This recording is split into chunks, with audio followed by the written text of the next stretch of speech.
Imagine you're leasing a 20,000 euro commercial espresso machine for your new cafe.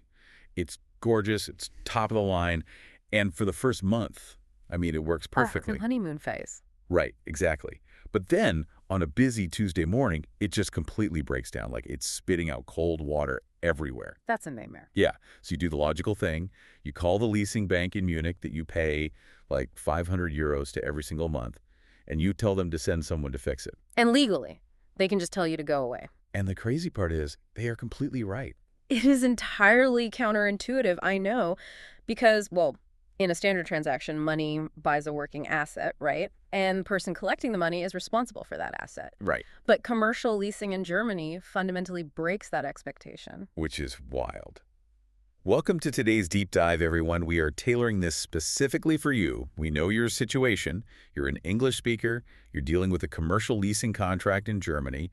And something with your leased equipment has gone terribly wrong. And now you're staring down a massive, just intimidating wall of German legal text. Exactly. And realizing that your everyday intuition might actually get you sued. Which is why we are channeling the insights of a highly respected lawyer based in Berlin today. His expertise focuses entirely on helping clients navigate this exact labyrinth. So we are taking his knowledge of German leasing law and translating it into plain English. Just so you know your rights as a lessee, or as your contract probably calls you, the leasing A nemmer. leasing nimmer, yeah. Okay, let's unpack this, because Sure. the very first hurdle is figuring out why the bank is allowed to just hang up the phone when my espresso machine breaks. I mean, the bank's name is on my contract. Right, you're sending them the money. Exactly, I am paying them. Yeah. How can they just pass off the legal liability to some third-party supplier I didn't even sign the main financial lease with? Well, if we connect this to the bigger picture, financial leasing is not traditional renting. You have to picture a triangle. Okay, a triangle. Yeah. So in a standard rental agreement, like for an apartment, there are two parties. You and the landlord. If the heater breaks, the landlord fixes it. Makes sense.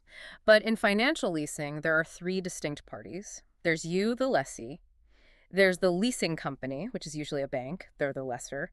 And then there's the supplier, the actual vendor who built or delivered the equipment.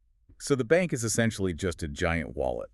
They just fronted the cash for the machine. That is the perfect way to look at it. The bank has zero interest in being your mechanic.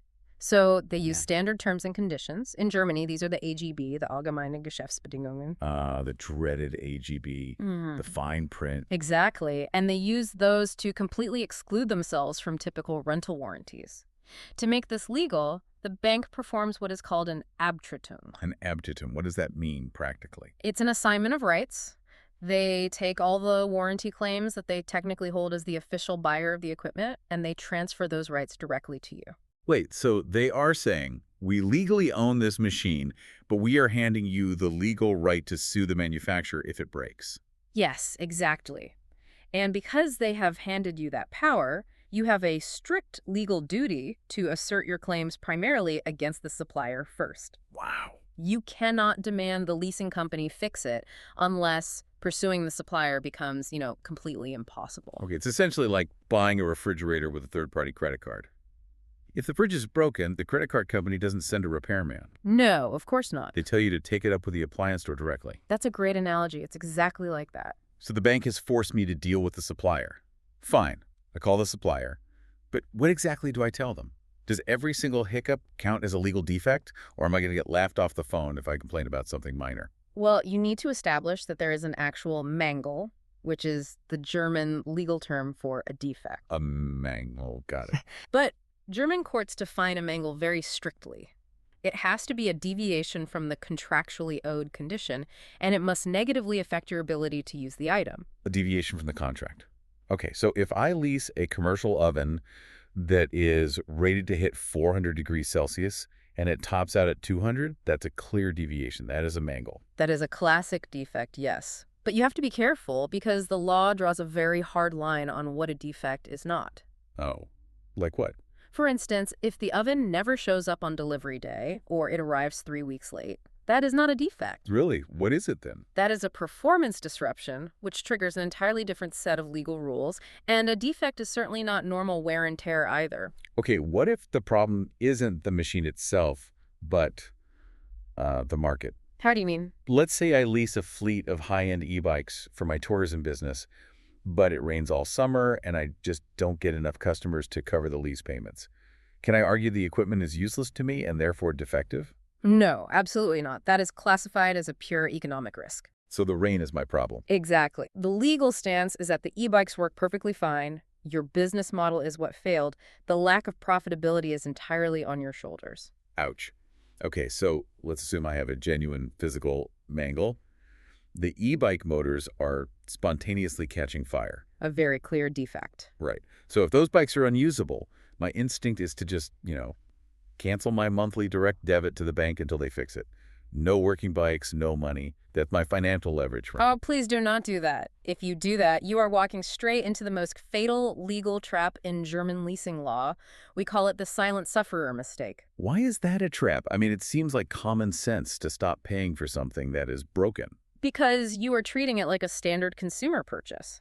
But remember, you are in a financial leasing triangle. You owe the bank money for the financing, not just the physical use of the bike. Right, the giant wallet. Exactly. If you just silently stop paying, the bank will simply register that you've defaulted on your loan.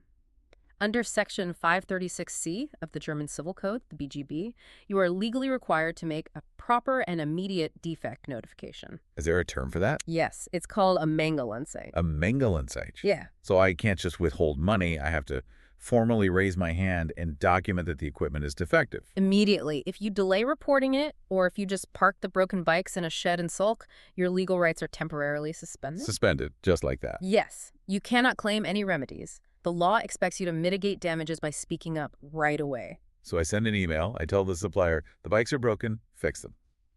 Am I legally protected now? Not completely. Simply telling the supplier it is broken is just step one, because this raises an important question. What happens if the supplier just ignores your email? Which happens all the time. Exactly. If you eventually want to cancel the contract or claim financial damages, a simple notification is legally insufficient. You also have to set a formal deadline. I think I saw this in the notes. They refer to this as a Fristsitzung. The Fristsitzung, yes.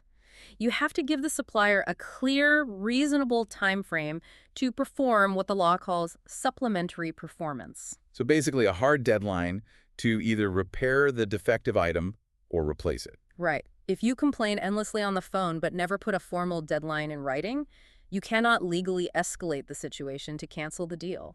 Okay, I have to jump in here because, honestly, setting formal deadlines, sending official Fristsitzung letters by certified mail. It's a lot of paperwork. It sounds exhausting, especially when you are a small business owner just trying to keep your head above water and this broken machine is draining your time and your revenue.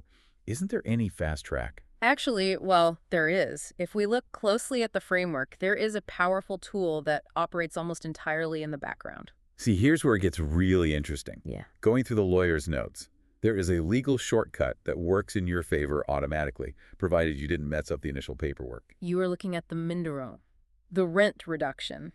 Yes. The Minderung, under Section 536 of the BGB. So how does this bypass all those exhausting deadlines we just talked about? It bypasses them because of the legal mechanism behind it, unlike trying to cancel the entire contract or suing for financial damages. Which need the Fristsitzung. Right, which strictly require that formal deadline or sometimes an official warning. But rent reduction happens by operation of law. It is automatic. Automatic, like the rent just drops. What's the catch? I assume I can't do this over a scratch on the paintwork of my leased delivery van. No, that is the first major hurdle. The law requires a significant impairment of your ability to use the item. Okay, so a scratch doesn't count. A scratch on a delivery van does not stop it from delivering packages. It is cosmetic. But if the transmission is slipping and the van can only drive at 20 kilometers per hour, then your use is significantly impaired. Exactly. In that case, the rent is simply reduced from the moment the impairment begins, proportionate to the loss of use. So the law simply steps in and says, this van is operating at 50% capacity, so your financial obligation is now proportionately reduced. You don't need to petition a judge to change the contract first. You do not. But, and this is a massive but, you have to meet the prerequisites. There's always a but. Always. Yeah. Obviously, there has to be a real legal defect. The item must have already been handed over to you. You cannot reduce rent on a van that is still sitting at the dealership. Sure. And crucially, you must have actually told them it was broken. So this connects right back to the Mengelenzage, the defect notification. Yes. If I fell into that silent sufferer trap and just parked the van without telling anyone, I don't get the automatic rent reduction. That is the fatal consequence of staying silent. If Okay. you don't report it immediately, the automatic financial relief never activates, and there's one more hurdle. Let me guess. There can be no exclusion grounds. Exclusion grounds. What is a scenario where I accidentally exclude myself from getting this reduction? Well, the most common way people ruin their own case is by accepting the item unconditionally, despite knowing it was broken when it arrived. Oh, I can picture this. Picture this. The delivery driver drops off your new commercial oven. You look at it, and you can clearly see the digital control panel is smashed. Right. The driver sighs, hands you a clipboard, and says he just needs a quick signature so he can finish his route. And because I am busy and I want him out of my cafe, I just sign it. If you sign a delivery protocol stating received in perfect condition without adding any written reservations about the smashed panel, you have legally shot yourself in the foot. Wow. You cannot claim a rent reduction later for a defect that you openly accepted at the time of delivery. That is a massive takeaway for anyone listening right now. When the delivery driver hands you the clipboard, if something is wrong, you write it on that paper. Yes, write it down. Do not just sign it to be polite. Because if you note it, and you immediately file that Mengelenzage, this Minderung is incredible. The law actually has a built-in fast track to protect your wallet, provided you didn't sleep on reporting the issue. It really is a brilliant piece of legal engineering, but we have to address the elephant in the room. Yeah. What happens when the system breaks down entirely? Right. Let's say I do everything perfectly. I spot the smashed panel, I write it on the clipboard, I send the formal defect notification, I set a strict Fristsetzung deadline for them to fix it. Good. Perfectly done. And then the supplier stops returning my calls. I check the business news, and it turns out the company that built my oven has just filed for bankruptcy. The supplier insolvency. This is where the labyrinth gets truly dangerous. It is the doomsday scenario.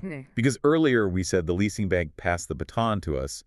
They said, you deal with the supplier. They did. But now the supplier is a ghost. I cannot sue a ghost.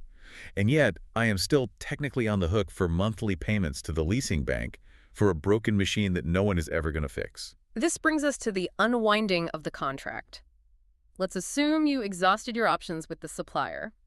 They failed to meet the deadline you set, and you successfully asserted your right to step back from the contract with the supplier. Okay, stepping back from the contract. In German law, this is called a Rücktritt. Rücktritt, literally, a step back. So the purchase contract between the bank and the supplier is officially canceled. Yes. And when you achieve a valid Rücktritt, it causes a legal chain reaction. I love a good legal chain reaction.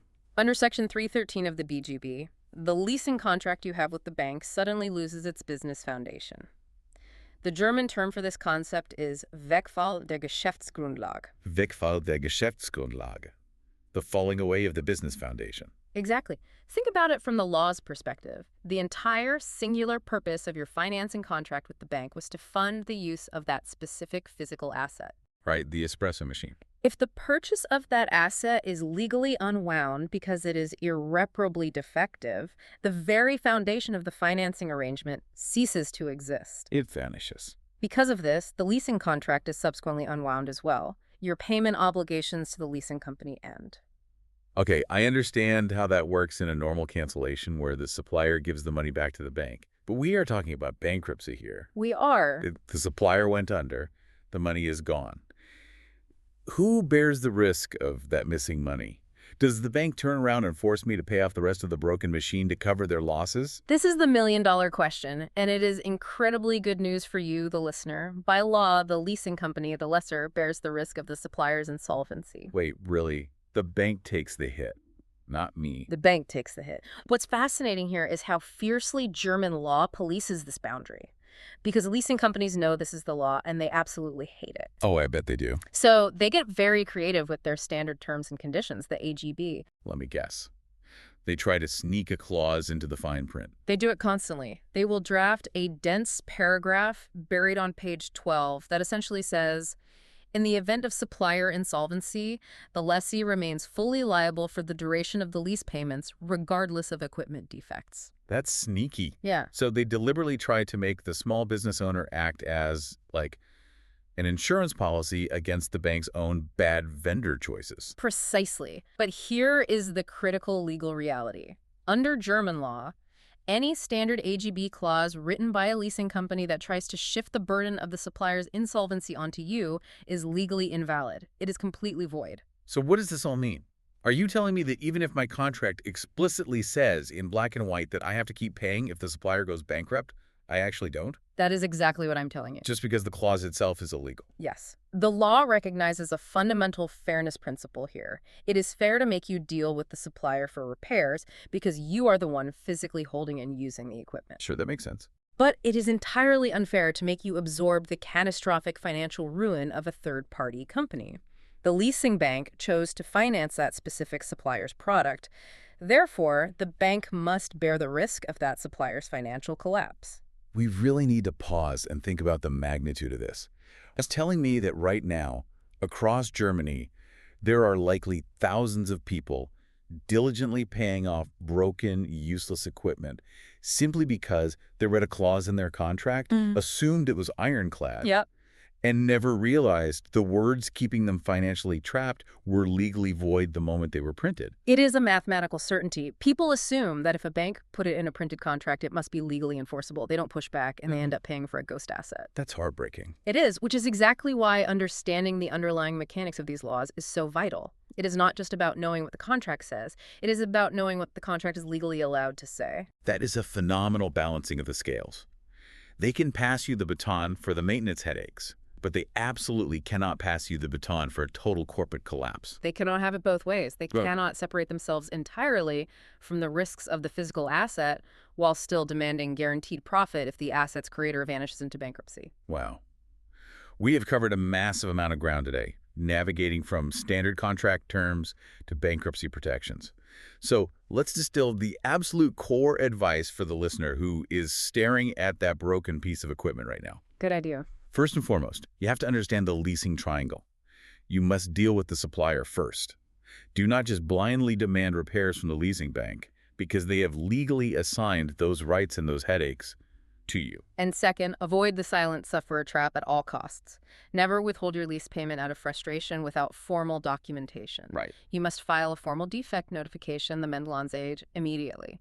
Tell the supplier exactly what the physical defect is and do it in writing. And once you have raised your hand and documented the defect, remember the power of the Mendelung.